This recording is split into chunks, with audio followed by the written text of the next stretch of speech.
and easy dinner that's kind of fancy if you wanted to serve it for a special occasion. I have the oven hot to 450 degrees. I got 2 racks, and I'm just spraying the lamb itself with a little bit of non-aerosol cooking spray, okay, on both sides. And this is olive oil spray. And I've got a cast iron skillet screaming hot.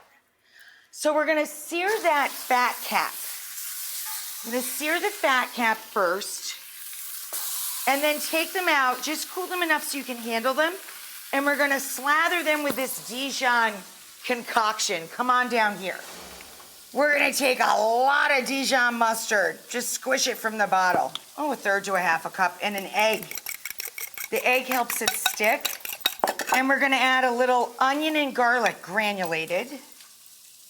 A little salt and pepper, boop, over the shoulder for luck. So I took a mix of fine breadcrumbs and panko, and I added a little lemon zest. I'm gonna add a little melted butter to help it brown and give it flavor. I'm gonna add some Parm cheese, yum, and some chopped rosemary. Beautiful. And we just kind of mush all that together. So we have our crunch and we have our glue. So I took the seared fat cap of our 2 racks of lamb, 7 to 9 ribs each. I put on our glue that we did together, and I put on our crunch.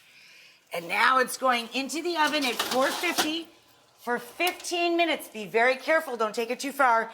And then knock it way back to 300, 325. And let it cook to 135. It'll take another 15 to 20 minutes. This is just melted butter.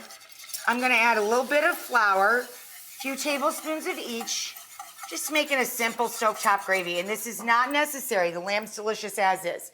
So we're gonna add to that once it comes back to a bubble. A little chicken stock, beef stock, whatever you have in the pantry, vegetable stock, it's all fine. For the peas, all we're gonna do is take some melted butter. Turn this up a little bit. And we're gonna put in 2 cloves of crushed garlic and a couple packages of fresh peas. Or you can buy 2 bags of frozen peas. That's fine too. And you're just gonna cook those together with some mint. It doesn't matter because we're gonna puree it, okay? A handful of mint, some salt, a little bit of white pepper. We're gonna add a little bit of onion and let these all cook together, 7 to 10 minutes.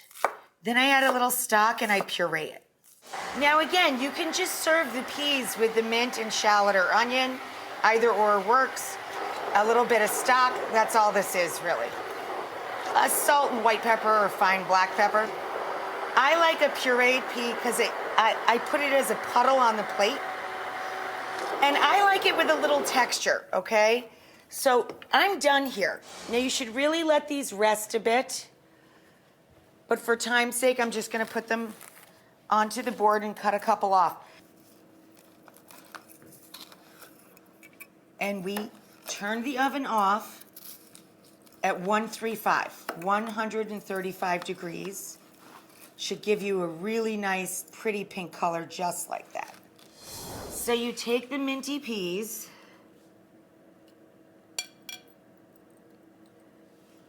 and do a swirl, okay? Take your chops, set them in there. Oh, don't waste any of those crunchy, delicious breadcrumbs. Oh, yes. Okay, then, let me grab, my arms are too short for everything. A tiny bit of gravy over the top. Yup.